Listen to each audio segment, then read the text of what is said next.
Meanwhile, there is outrage this morning after President Biden seemed to brush off economic concerns for millions of struggling Americans. Watch this. I'm not concerned about the strength of the dollar. I'm concerned about the rest of the world. Does that make sense? Can you explain that? Yes. Our economy is strong as hell.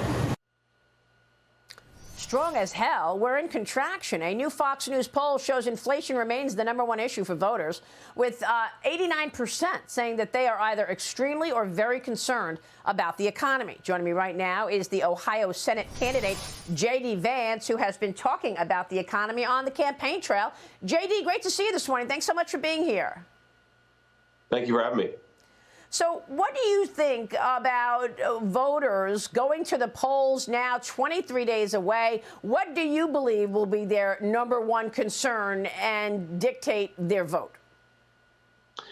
Well, Maria, it's certainly the economy, and the president's just dead wrong. The economy's not doing great. And I heard just yesterday at a campaign event, an older woman who lives on a fixed income talking about what she could buy at the grocery store on a $20 bill 18 months ago versus what she can buy today. And it's not a whole lot. She said a couple of pieces of meat and maybe some bread. That's all you can get because of Biden's inflation. So I think top of the list is that the basic things that people need are just too expensive. Of course, energy, food, utilities. You know, here in Ohio, it's starting to get a little colder, and it's, of course, going to be a lot colder a few weeks from now. And on top of that, housing. I'm hearing a lot of people talk about interest rates, the fact that, you know, if they're renting a new place or they're trying to buy a new place, it's just completely astronomical. So I think that the Biden economy is crushing people, and they're going to send a message to Biden, to Tim Ryan, my Democratic opponent, and to all Democrats in November that we need to get back to prosperity and common sense in this country. Yeah, I mean, look, you are just off of that debate with Tim Ryan, a 10-term Democrat who you are facing off in this upcoming election for that Senate seat in Ohio. Tell us about your upcoming debate, what you're expecting to focus on, and how the race is going so far, JD. Well, the race is going great, Maria, and folks are happy, or if they're willing, they can go to jdvance.com to support us. But the debate, I think, went really well last week. I expect this evening's debate to go very well. And really, all we're trying to do, Maria, is tell the truth. Tim Ryan, despite pretending to be a moderate, votes with Joe Biden and Nancy Pelosi 100% of the time. That's not an exaggeration. Literally 100% of the time. Despite saying that he defends security and prosperity, that he's pro-police, he's voted against the police. He's voted against common sense energy policies that would bring down the cost of everything for our people. And also, he's been in Congress for 20 years. You know, he's had his chance. Tim Ryan has had his opportunity to deliver prosperity for the people of his congressional district. That district has lost 50,000 jobs in his 20 years in Congress. And my argument is pretty simple. Let's take this country in a different direction. Let's not give Joe Biden and Chuck Schumer a rubber stamp in the U.S. Senate. Let's send somebody who's going to push back, and that's definitely me.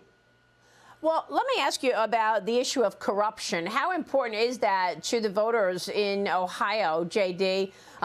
President Trump endorsed you, and I know that Trump was very tough on China, but the next Congress is going to be investigating the Biden family because of all of the money that they've taken in from the Communist Party. I spoke with the ranking member of the House Oversight Committee yesterday, James Comer. He will have subpoena power should the House take the majority, and he gave me a preview of what he's looking into with regard to the Biden family. Watch this. And if you look at the story right at the beginning of the Biden administration that people forget about, he sold all that artwork for $500,000 plus. We're pretty confident that artwork went to China. And we want to know more about who bought that. So there's been misdeeds that have happened with Hunter Biden in both the Obama-Biden administration and the Biden administration. So your thoughts on the FBI, the questions swirling around the FBI as they censored the Hunter Biden story, but influence peddling is in plain sight. And now the GOP is going to investigate it. Your thoughts on that as an item for voters to chew on this election? Well, Maria, this is one of the reasons why it's important that voters give us majorities in both the House and the Senate, because to provide that oversight, we need majorities, and ideally we'd have majorities in both houses of Congress. The level of corruption in our government is totally unacceptable. You know, we're talking about the selling artwork to China story. There's, of course, the story that the FBI encouraged Facebook and other social media companies to censor negative information about the Biden family in the run-up to the 2020 election. We know that Merrick Garland, the Attorney General of the United States, was sicking law enforcement on people who were protesting peacefully. We've got to provide some oversight. They need to help us win in order to do that. Yeah, real quick, JD, the debate is tonight. You are coming off of a strong debate a week ago. What's going to be your priority tonight when you face off against Tim Ryan again? It's really simple, Maria. Every time that he says that we need to do something, I'm going to point out that the guy has had 20 years. He should have been doing those things, not talking a big game. And again, if he wants to provide prosperity to the people of Ohio, he needs to stand up to his own party, and that's something he's just failed to do. Time and again, he votes with Biden and Pelosi. He's got to stop, and we're going to hammer him. We will be watching tonight. JD, good to see you. Thanks very much. JD Vance joining us this morning Thanks, in Maria. Ohio. We'll be right back.